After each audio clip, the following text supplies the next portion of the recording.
Welcome to The Practical Intuitive, where each Monday at 2 p.m. Pacific, 5 Eastern, where host Robin Fritz explores mind, body, and spirit for the real world. Because we are all intuitives and healers, and we must all learn to love ourselves and live that love every day. Robin is a trained and certified intuitive and spiritual consultant and hypnotherapist with an international practice based in Seattle, Washington. As the Practical Intuitive, she covers personal and business intuition, animal communication, mediumship, space clearing, past life regression, shamanic insights, energy healing, soul choice. It's all here. Readings, healings, and funny, warm, thought-provoking conversations. It's Robin Fritz, the Practical Intuitive, helping you mastermind body and spirit for the real world. No ifs, ands, buts, or BS ever. Welcome to the Practical Intuitive, Mind, Body, Spirit for the Real World. It's Robin Fritz. We are live in Seattle, Washington on an absolutely spectacular September day. Here in Seattle, we've had rain, much prayed for and wished for over the last 4 months. I know other parts of our beautiful United States are having a little too much rain, but we are grateful for it here in Seattle, and the air is clear and we can breathe clear, clean air again, which is part of the subject of my show today. So welcome. The Practical Intuitive is all about helping us tap our innate healing and intuitive abilities. We all have these abilities. They are not gifts. They are part of incarnating in a body on this amazing planet that we live in. And today, that's the subject of our conversation. I want to talk about energy, and maybe in a different way than I've talked about it before. So my topic today is what's energy done for you lately, and to really think about what energy means to us, energy healing modalities, what energy is, our experience with it, and how we can work with it, because energy is actually sentient. It can choose how it wants to work with us, and I think that's something that we've lost track of over the centuries. And we'll talk about that in a few minutes with some stories from working with clients and my own work with the planet. But if you would like to call in and chat today about the subject of energy, or have a quick intuitive reading you'd like me to work with you on, just give a call at 202-570-7057. And I know people are shy and don't necessarily want to come on the radio live, and that's fine. You are welcome to email me a question, a comment, a subject you'd like me to talk about on the show, to explore here with the community. I'd be delighted. You can email me at my website, robinfritz.com. That's ROBYNFRITZ.com. You can email me at robin@robinfritz.com. And every once in a while, I pull all those questions that come to people, come to my email address, and we talk about them on the show. So please, you're welcome. This show is for the community, and there's an awful lot to talk about. So before we launch directly into this subject, what has energy done for you lately? Invite you to experience the connection with energy today in a different way than you normally do by connecting with the crystal Fallon. Fallon is a very rare crystal, citrine Lemurian quartz, and even rare beyond that, being an ancient paracrystal whose work with the planet and with all the beings on the planet is happening again here in our lifetime. So imagine that you're connecting with Fallon in the way your intuition works most strongly. So you may see pictures, hear him chat with you, feel his energy, or simply know that you're connected in this hour. So just sit back and allow yourself to connect to this rare energy as we talk about how that works. So taking your attention to the top of your head, mind, body, and spirit, just getting refreshed here. Breathing down now from the top of your head, down your face, your shoulders, your chest, your hips, your knees, and your feet. The top of your head to the bottom of your feet. Just feel the cares of the day washing away, things that are blocking you today wash away.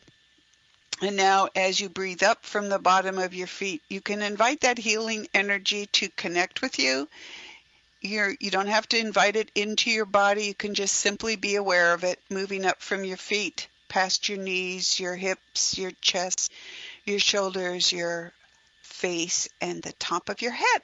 And as I always say, your crown chakra can be wide open in this hour, and we'll close that down at the end of the hour, so you can go about your day and not be lightheaded, which sometimes happens with connection with Fallon. So today's subject, what's energy done for you lately? So we talk about energy. We hear about all the different energy healing modalities. I have some beautiful, wonderful friends who are really involved with energy healing, taking numerous courses, really amazing, lovely people, understanding the different ways that energy works with us and around us. But a lot of people think, well, that's for them and not for me. And the truth of the matter is that's not true. We are all intuitives, we are all healers, and we can and should all be connecting with energy in a way that helps us be our best. Because here's the thing, we're always connecting with energy anyway, so we might as well make the best of it, right? Make it work for us. Help us tap into what that is and means to us in our daily lives. And how can we work with it? How do we understand energy? How can we work with it in our daily lives? So I have some stories to share with you. Some I have tapped on in the past, but when you get right down to it, energy is a fascinating subject, and it has changed for our time. But let me tell you a story about how I've met energy in the past. So I am a certified past life regression specialist. That means that in the state of Washington, I'm a licensed hypnotherapist, and that license, I do believe, transfers across to other states where hypnotherapy is a licensed profession. It is not in every state, but it is here.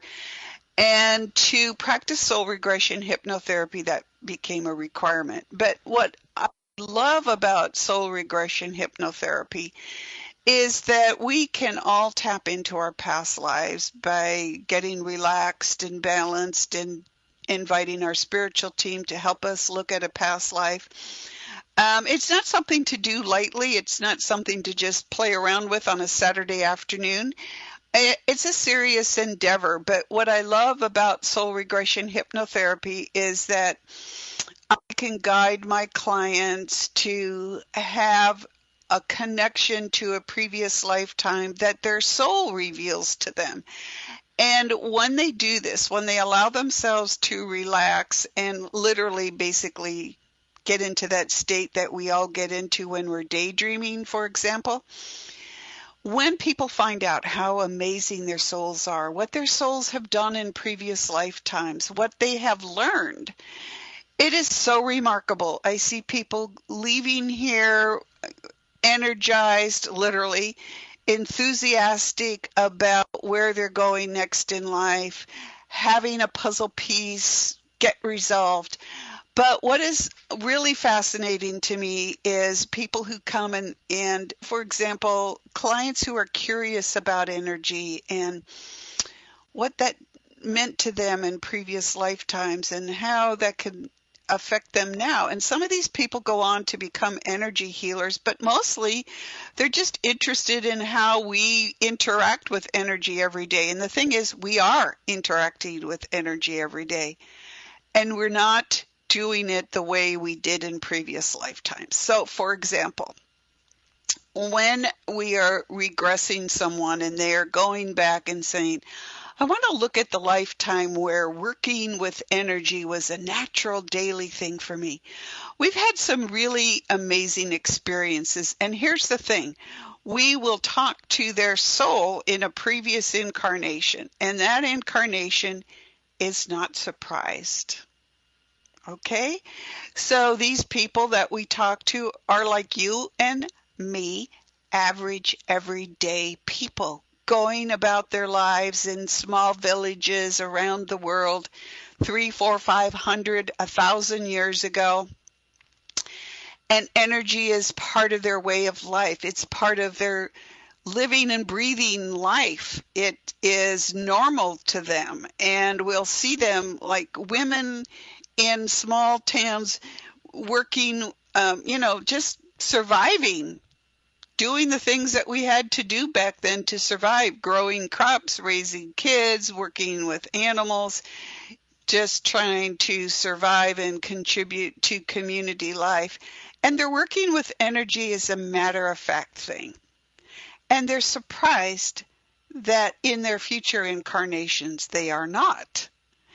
And what's fascinating to me is that as an intuitive, I can also join in those conversations. So I've asked questions of these people as we've met them. And what the first thing that always surprises me is that they are not surprised to be talking to their future selves. It's normal to them. It's like, okay, fine.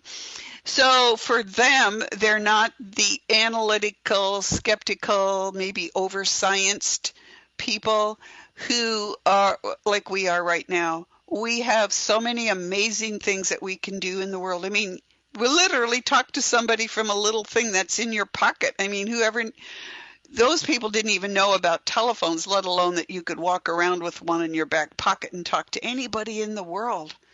But then again, maybe they didn't have to.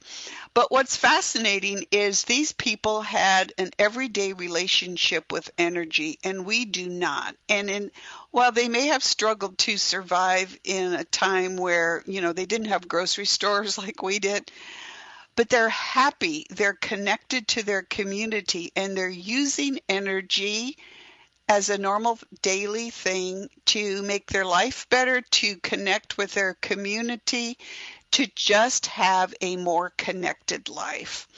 And I think that's one of the things that we're trying to do in our modern culture, and we just can't quite figure out how to do that. And so part of my purpose in chatting about it today is to look at that, to think about that. And I thought about this a lot. How did energy become something that we're not aware of? And why in the past was it so easy for everyone to simply connect with their intuition and with energy and allow themselves to contribute to their communities by how they used it? Now, obviously, there are some people that can work with energy in a more enhanced way than other people because that is their particular skill set.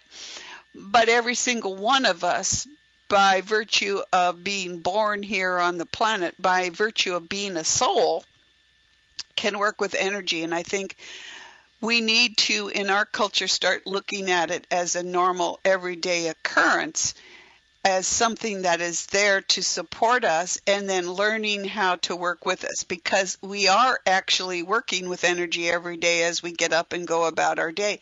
So we might as well learn how to work with it to enhance our lives, and therefore in enhancing our lives, enhancing the lives of others in our community and the world around us, acting as yeast for the culture, so to speak. So that fascinated me. And the matter-of-fact way our ancients worked with energy, and even not that far back. One of them was only 300 years ago, and kind of looking at us like, you don't know what energy is? You don't know how to do this? Look, let me show you. And just it's like, oh my gosh, it's just like you walk over and turn on the TV, right? You don't even do that anymore, right? You point a remote at it, but it's amazing. So I became curious about energy back in 2007. I had experiences working as an animal communicator, working working with weather and land systems since my dog got us out of the house 2 minutes ahead of a major earthquake in 2001. So I became more and more curious about what energy was and how it worked. So I took Reiki because I knew the person who was teaching Reiki, a Reiki master. And I was curious, and I thought taking a structured course on energy would help me understand where energy came from and how to work with it. And it did, but not in the way that I was thinking. So, in wanting to learn about energy, I was curious about where energy came from, what's going on there.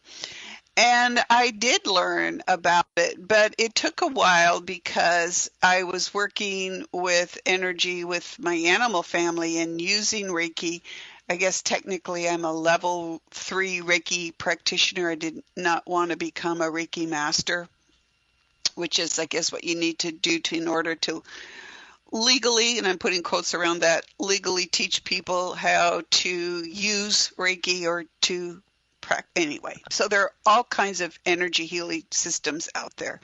A dear friend of mine is a natural healing force practitioner. I should learn this specific way that she describes it. A lot of coursework in the different energy systems out there, and it really in some ways follows the idea of Reiki. Okay, so in looking at Reiki and looking at energy, what is Reiki? It's Japanese witchcraft, plain and simple. And I call it witchcraft not as a criticism, but as a system of working with energy, which is inherent in witchcraft, as we know from the European tradition, is just the same as it is with the shamanic tradition in different parts of the world. I know people who are shamanic practitioners because they didn't like the use of the word witchcraft, and of course it's hard to blame them based on what we know about the persecutions in Europe. When we come back after the break, I'm going to talk about symbols, symbology, and stories. Hang on.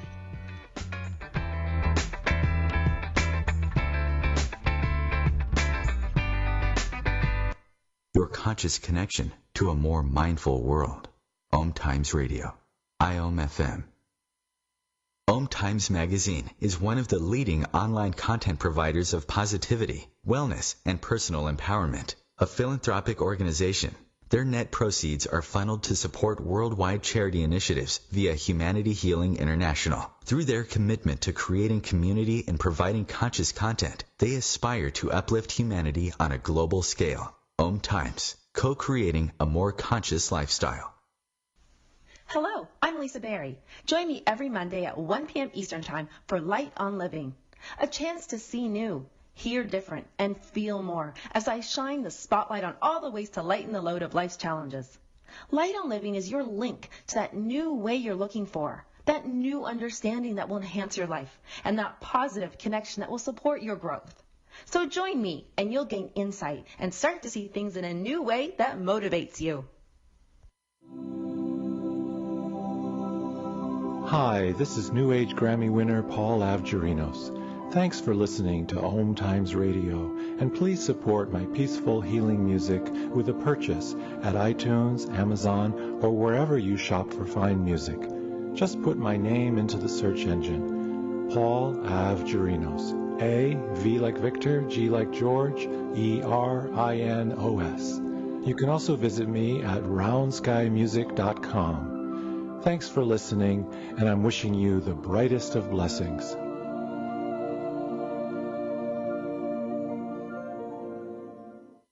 I'm Fidel Nsombo. I was born in a city called the Bukavu in the Congo. We were a loving family, and then, boom, everything that I had disappeared in a single day. People think that when you are a refugee and they resettle you to America, your problems are done. They don't understand that that's the beginning of everything. I was not born a refugee.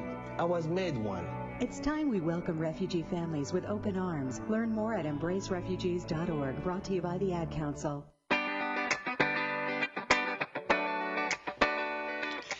Welcome back to the Practical Intuitive Mind, Body, Spirit for the Real World. It's Robin Fritz, and we're talking about what's energy done for you lately. So, okay, back in 2007, I did the Reiki program, learned, it was questioning. I'm like always questioning things. Why do I have to draw these symbols? This is like Japanese symbols. Why do I have to do that? And even today, people doing Reiki will use symbols, but the symbols aren't necessary. And this is where people need to understand working with energy.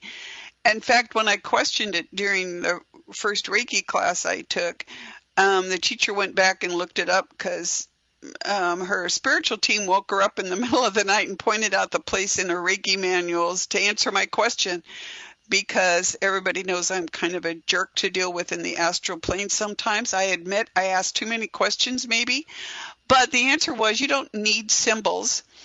And so then why did they create symbols? Well, it's the same way in any kind of energy system that people are teaching these days. We need a way to keep our bodies occupied while we're working with whatever we're working with. So if you want to work with energy, they use these specific symbols in this particular way. And it was really just to help us focus our brains on the process that we were working on at that point. So you can work with energy any way you want, right? And if you want to be certified as an energy practitioner, you can take a number of classes in a number of different modalities, and they're all awesome. Find one that works for you if you really want to go into that in depth. But the truth is, every single one of us can work with energy and improve our lives because we're born to do that. And because energy is in everything in us, our space, our homes, our businesses. So working with energy should be a natural thing. And that's what the previous incarnations of my clients in past life regressions were learning. It's natural. And our ancestors are looking at us going, what happened to you people? How did you forget this? How did you lose this? Well, we can talk all along about the Industrial Revolution and the emergence of science, and I love science and I love scientists. But we need to start, quit dividing things up into little categories and start looking at our participation in the world as a holistic thing, meaning including so many different things, so that we begin to tap back into that normal connection with the world around us that our ancestors had that we have lost. Maybe because we're just so busy in our modern days and all going in different directions or whatever. So in doing Reiki training, one of the things that the teacher did was put us all in one room while she changed the energy in another room. Literally force the energy to change. This is what I call manipulation of energy. And I was dumbfounded, like, why would you do that? Just to show people.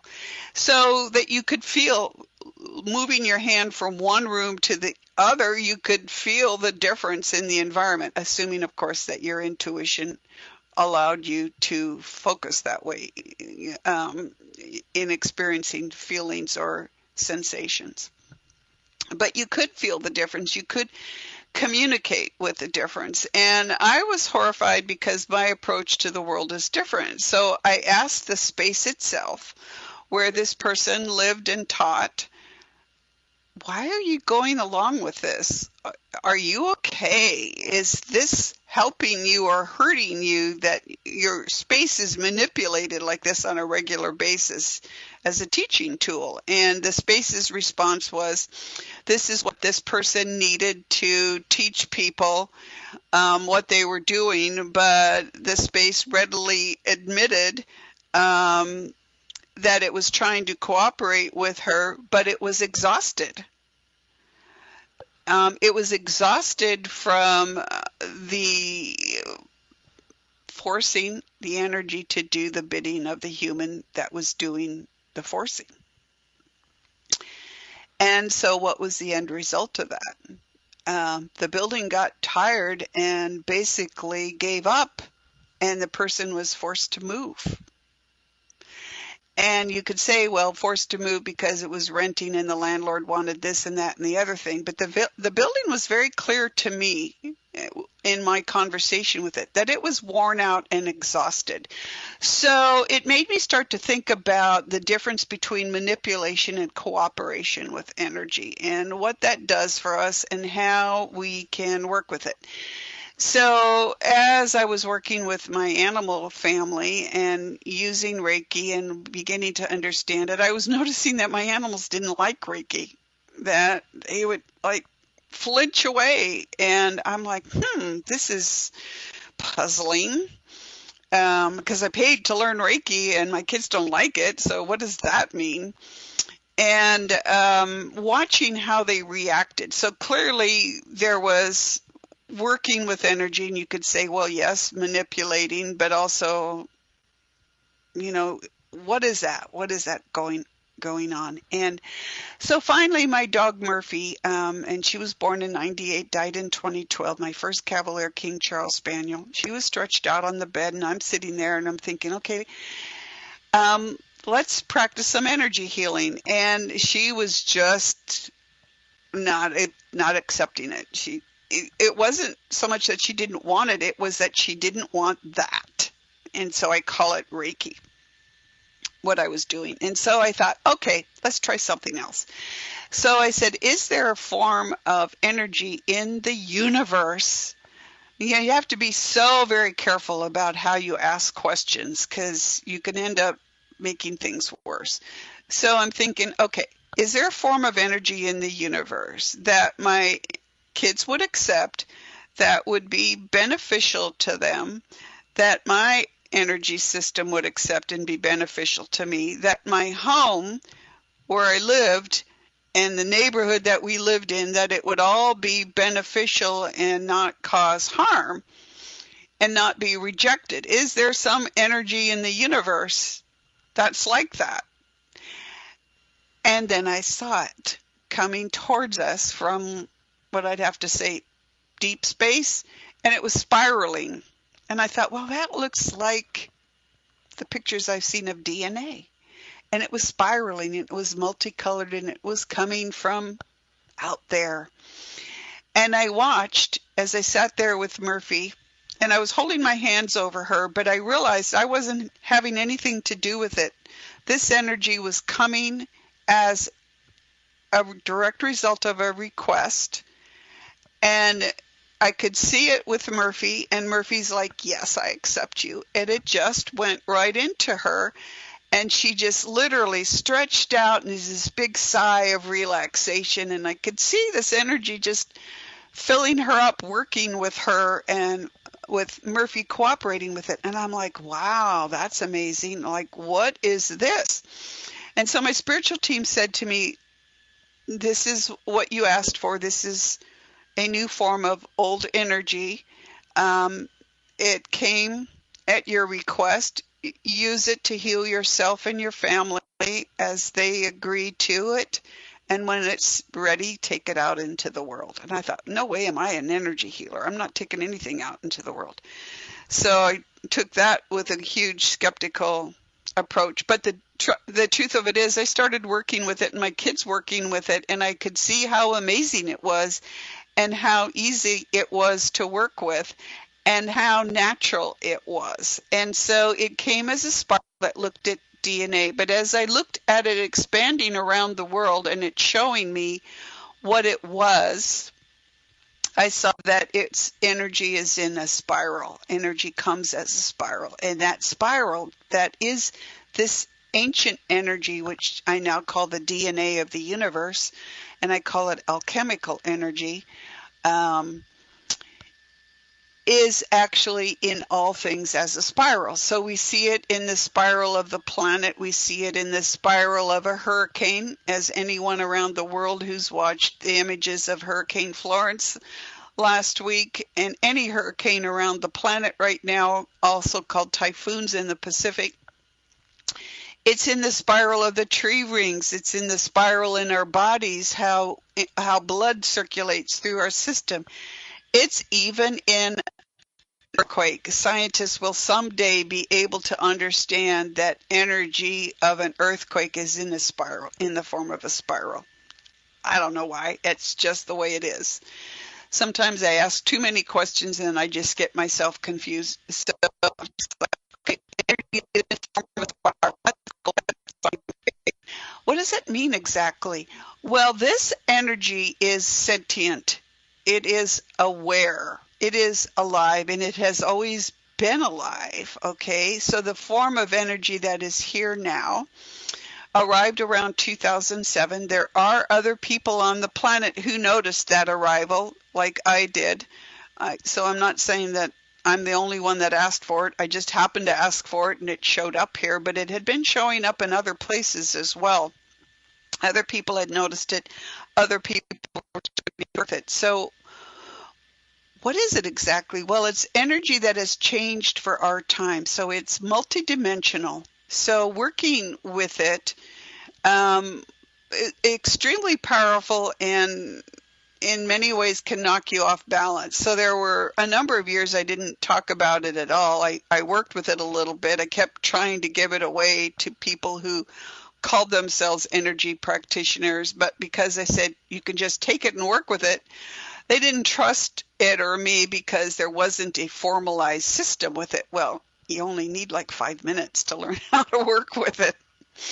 You can all learn about working with it right here in the show today because it's that simple. But because it's multidimensional, you have to be able to straddle the differences of time and space, so past, present, and future, which is why doing past life regressions and my intuitive work, I'm no longer surprised when I see people from different time periods or so on showing up and having conversations with them. Because they're not surprised, right? We're the only ones that are surprised because we didn't know this was possible because somehow during the growth of our modern civilization over the last 300 years, we forgot a lot of things that are basic to our daily lives. And working with energy is one of them. The difference is when people started creating energy healing systems, they started manipulating energy, forcing it to do this or that so that things would fly across the room or they could change the density of energy in one space or another. But what happens? You're forcing it, you're manipulating it, you're forcing it to do your will instead of cooperating with it. And that means that because you're forcing energy to do things, it doesn't always work like we would want it to work. So people are saying, well, I don't feel like the energy healing worked, or I feel like it did, but I'm not feeling quite like I thought. Or they're feeling great because people who have learned some of these energy healing systems are starting to realize that it's cooperating with the energy. It's inviting it to work with us and inviting ourselves, our souls, to understand what it can do with us. So let me tell you another story about that so that you can understand what I'm trying to say here. And I have touched on this before, but this is a very important subject, if you will, or topic or whatever. So as I started working as a professional intuitive and spiritual consultant, and my dad showed up, and my dad died in 1994, and he asked me to be a medium, and I'm like, whatever, I'm not really interested, Dad. Love you, but, not interested in getting name, rank, and serial numbers for people who, that wasn't my thing. But that also wasn't what Dad was asking me to do. What he was, first of all, he was telling me, as a medium, Robin, there are many people who are grieving. As a medium, you can see that. From my perspective in the afterlife, what I can see is lines, energy lines connecting the living and the dead. And there's so much grief. There's so much loss. He said, so you can help them by talking with them. And I'm like, yeah, okay. And he goes, and you don't have to go looking for them. Just tell me who you want to talk to and I'll go get them and bring them back. So that's how I do mediumship, talking with people. But the other part of that was learning about what my dad was really getting at was the number of the dead who have not made it to the afterlife, what I call the stuck dead. Now, there are a lot of people out there that will tell you that they don't exist, but they do. And there are billions of them throughout history. And they didn't die just last week. Some of them died eons ago, and they're still stuck and not in the afterlife. So the more my dad pointed that out to me, the more that I noticed the stuck dead, and the more that I noticed something else, a block on the planet. And it's like a big, huge belt around the planet. And it's keeping all of us from being the very best that we can be. And I was looking at that going, my goodness gracious, what is that? And it's the energy of the stuck dead, and it's blocked and it can't go anywhere. And I'm like, oh my goodness gracious. I need to think about this. So with my dad, with a dear friend who's still in a body on this planet, with my animals who have stepped into that work, and that's why they're here with me, we started looking at the stuck dead and what we could do about it. And when I started looking at the stuck dead, I'm like, oh my God, this would take lifetimes to help all of these people move to the afterlife. And I don't want to be doing this for lifetimes, and I want everything to happen really fast. Boom, boom, boom, boom, boom. So let's not move 5 or 10 or 20 people over at once. Let's help hundreds of thousands of the dead move over at once. Not forcing them, but simply asking who is ready to go and who wants to go. Who wants to go and who is ready to go. That was a mistake that I made that I cover in my upcoming book, The Afterlife is a Party, which will be out from Hampton Roads next September, a year from now. But here's the thing. When I started looking at all these stuck dead, I'm like, oh my goodness, there's something really amazing going on here. So we're at a break. After the break, I will tell you what I learned about stuck energy and how that can make a difference in your life today. Hang on, we'll be right back.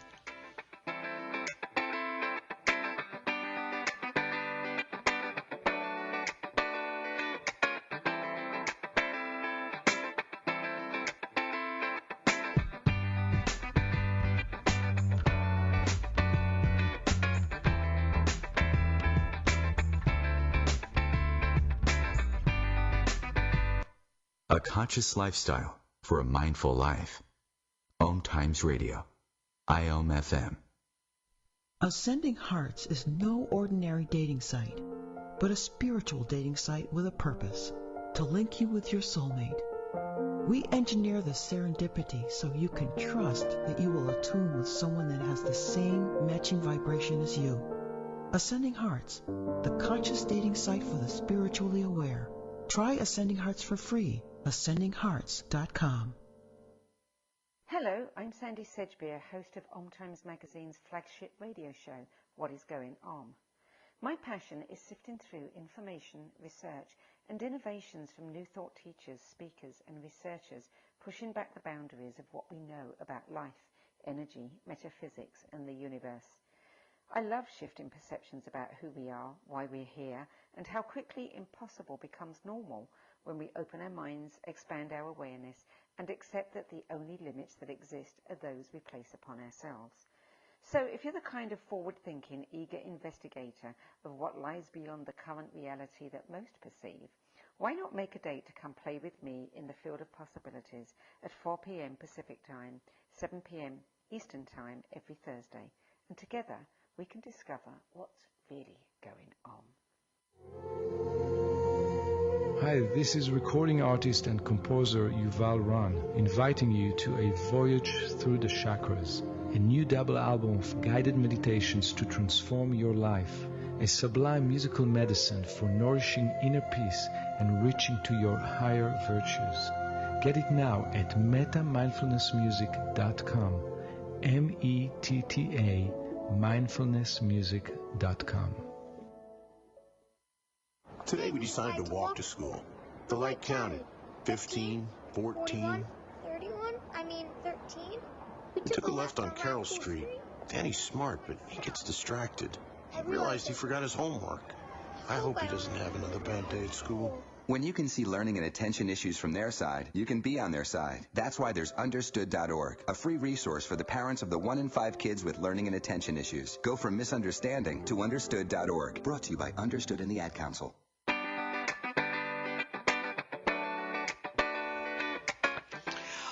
Welcome back to the Practical Intuitive Mind, Body, Spirit for the Real World. It's Robin Fritz, and we're talking about what's energy done for you lately. So let's find out what energy is doing for you.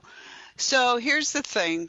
I was working with my dad. He's like telling me about the stuck dead, and I'm like, oh my God, really? Like, why can't I have an easy job? But when I started realizing how many of the stuck dead there were, I suddenly, and I'd been working, we'd been moving helping 15, 20, 100 move. I was just like, oh my God, lifetimes and lifetimes and lifetimes to help all these people move to the afterlife. I suddenly stopped in the process, and I'm starting to see connections, see how it could work. And out of that scene, pausing while my dad and his fellow way station managers in the afterlife are waiting on me. My friend that I work with is waiting on me. The animals that are participating with us, all of the different beings who are there participating with us, including the dead. And I'm looking at this and going, wait, I see something. So I created this process, long and involved, of helping hundreds of thousands of the dead move on at once. And when we did this first major move, and my guys were backing me up, I go, let's do 1 million, let's do 1 million. They go, like, no, Robin, that's too many for your first time. I'm like, oh, come on. Well, 500,000, but we ended up with like 100,000 for the first one, which was smart of them because we had to learn to figure out how the energy was working. And that's what today we're talking about. How is the energy working? How is that affecting us? So when I was figuring that out and we did this move, this first big move, this goddess that I work with said, this is what you and Fallon did eons ago, and no one's been doing it. And I'm like, oh my gosh, really? Like, really? We helped the people who were stuck move to the afterlife? Well, and then I heard from other people that I've met who were saying the same thing. So I'm not the only one aware of this, that we used to be able to do things on the planet that we're no longer doing, and we're beginning to tap back into those kinds of things. So ours is a very dynamic age of relearning ancient wisdom, if you will, that our ancestors knew about, that we in our previous incarnations knew about. So what happened after several times of moving large numbers, or helping, I'm not saying moving because we didn't force them, we helped them move to the afterlife after several of those sessions, and being very aware of this huge energy block on the planet. Now imagine, if you will, that you're going out, you're going about your day, you're going to work, you're coming home, but there's this weight on you and working through this weight is moving through an obstacle that's keeping you from being your best, from doing your best, maybe keeping us from creating all kinds of things that are going to benefit our families, our communities, and the planet. And we're not doing those things. And why? Because of this energy block. And when the dead move on to the afterlife, and this is just one example, but when the dead move on to the afterlife, that energy that was connected to them in that in-between place is left behind. So one day, all of a sudden, I turn and I look, and here's this gigantic piece of energy. And we had just moved a massive number of the dead helped a massive number of the dead move to the afterlife. And I'm looking at this piece of energy, and it's looking at me, and I'm like, oh, hello, because I'm like, what now? And it said, well, I'm freed up energy. I could be used for something. And I said, really? And it said, yes. Here I am. I'm ready to do something. And when I get used for something, then I'll move on to something else. And so it gets transformed, just like our souls get transformed in new incarnations. Our bodies get transformed as we grow older. So whatever, the energy is looking at me and I'm like, okay, really? And I am a person who believes in cooperation, not manipulation. And that's why this energy showed up in the first place. I was asking for energy in a different form. Not that we force energy to heal, but that we cooperate with it. That it is sentient like we are. It has a job to do. It is a massive, huge job. And if you play with energy and you don't know what you're doing, you could get hurt really bad because you're not paying attention. So you have to be careful, because energy is extremely powerful. And that's why when I work with really large systems that are non-human, I have to be careful to stay grounded and balanced in my body, because our physical bodies aren't as large as a volcano body. So you've got to work with energy as it comes with you, to you, for you, whatever. So looking at this energy, I'm like, okay. So it said, well, where in the world do you think I could work? And I'm like, okay, I'm not going to tell you what to do. Let me think about it. And right at that moment, and this was 2013, I believe, there was a major fire approaching the ancient sequoias in Yosemite. And I believe I've told this story before on the radio, but I want to talk again about it because it'll give you an idea of energy for you. So here, the ancient sequoias were in danger of being burned up in California through this wildfire season, and it had been very much in the news. And so I thought, okay. So I says, ancient sequoias, hello, my name's Robin, and look, here's this huge block of energy, and it's waiting to be used somehow. So introducing the two of you, ancient energy and ancient sequoias, would you like to work together? And the sequoia said, yes, of course. And I'm saying, okay, go for it. Go for it. Do whatever you do. As, oh my God, how would I know what they should do, right?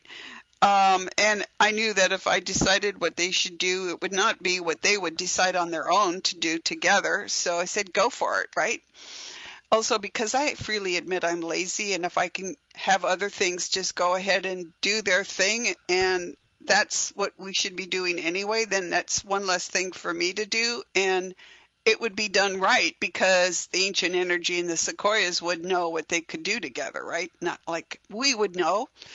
But I was really curious, so a day or so later, I chimed in and I said, hey, ancient sequoias, it's me. So what did you do with the ancient energy block? And they said, we called in cold air to put out the fire. And I'm like, oh my God, that's magic.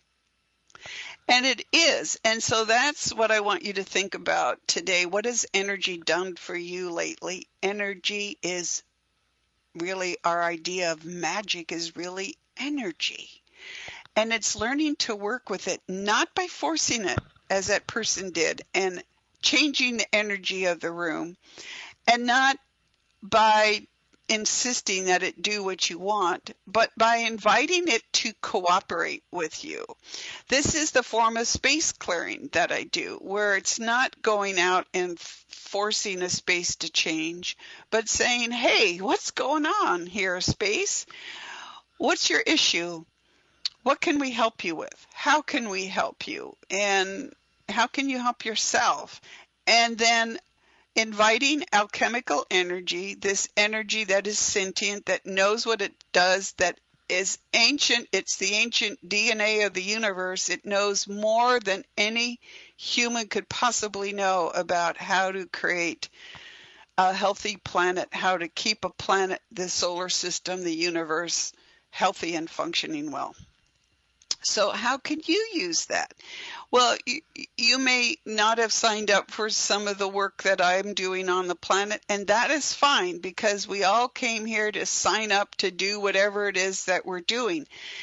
And while that may be something we're not even aware of on one level, there's one thing we're all aware of, and that's to make our way in the world, to do whatever it is to grow our souls, to be the best that we can be, to create happy, functioning families, to contribute to the workplace environment, to leavening agent to the yeast of civilization, to do our little bit about making the world a better place because we're cooperating with it and not forcing it to do what we want. And so what could you be doing with that? You could maybe find a new, natural, non-toxic way to create clean water for the planet, green energy that can help us live better lives without damaging the planet. What could you be doing? What is it that you're interested in? And how could you just simply say, how can energy support me as I'm writing about this new scientific advancement that I'm looking at? How could it help me tutor this child? How could it help me help my animal family recover from an illness? How can energy help me be my best self? And you don't have to be limited. Let your imagination soar because energy is there to support you. Invite it to support you. Don't force it to do what you want, because really what we want, doesn't it change on a daily basis? And I'm not saying what we want is good or bad for us. I'm saying when you're inviting energy to work with you, it's a different thing than saying, I want my space to be clear. I'm going to force the energy around the space. Do you know how many space clearings I do to clean up the damage from other people thinking they're doing space clearing? Go into your space and light a candle or say, hey, space, let's clear together. What do you need from me? And invite that energy to come in and support you in that, because it's truly amazing what this energy can do. Now, it is the energy that came in 2007 to my animal family is here and available for everyone to work with. But like I said, it is multidimensional. So if you're not ready for that, and a lot of people are not, it's not a reflection on you or anything else. It's simply where each of us is in our particular growth pattern, either in this lifetime or coming up in other lifetimes. But this energy is very powerful on a very basic elemental basis. You can say, can you cooperate with me so that I can do this? How can I do this? How can you support me? How can I support energy? And you can do this every single day. And that's why I say we're all naturally intuitives. We're all naturally healers. What has energy done for you lately? Well, what have you asked it to do for you lately? What have you been willing to do to cooperate with energy to make your life better, to make your family's lives better, to contribute to the world around you? And invite it to work with you, because it's there, it's waiting. It's like that big energy block that was freed up, and it's looking at me like I could be used for something and asking me to help it find something that it could work with. Well, it was so huge that was a planetary intervention there. But our daily interventions are just as important to us. So think about what energy can do for you and how you can cooperate with it by inviting it to be that easy connection that we can all do. Like I say at the end of each show, when you cross your hands on your heart and invite that energy to come in, and when you're working with other people, you're not forcing energy into them. You're not forcing energy into your animal family or your children or your home. You're inviting it to cooperate. And you can feel the difference in that just as I'm talking. Feel the difference of cooperation versus force. So that's what I wanted to talk about today. Coming up in the coming weeks, we have a number of guests with books that we're going to be talking about. I've had a number of questions more again on animals and reincarnation. So we'll be talking about that next week. We have a ton of things that we're going to be talking about. So join me each week here at The Practical Intuitive. You can also join me on Facebook most Mondays at the Humanity Healing page at 11 Pacific time, where we share stories and energy healing and working and intuition. But here's the thing. Remember that we are all intuitives. We are all healers, and we can help ourselves. And if I can help you, please let me know. As an intuitive and spiritual consultant, I offer personal and business intuition, mediumship, animal communication, space clearing that I call space cooperating, past life and between life regression, a healing process I call soul progression clearing that help remove blocks and fill you up with healthy energy.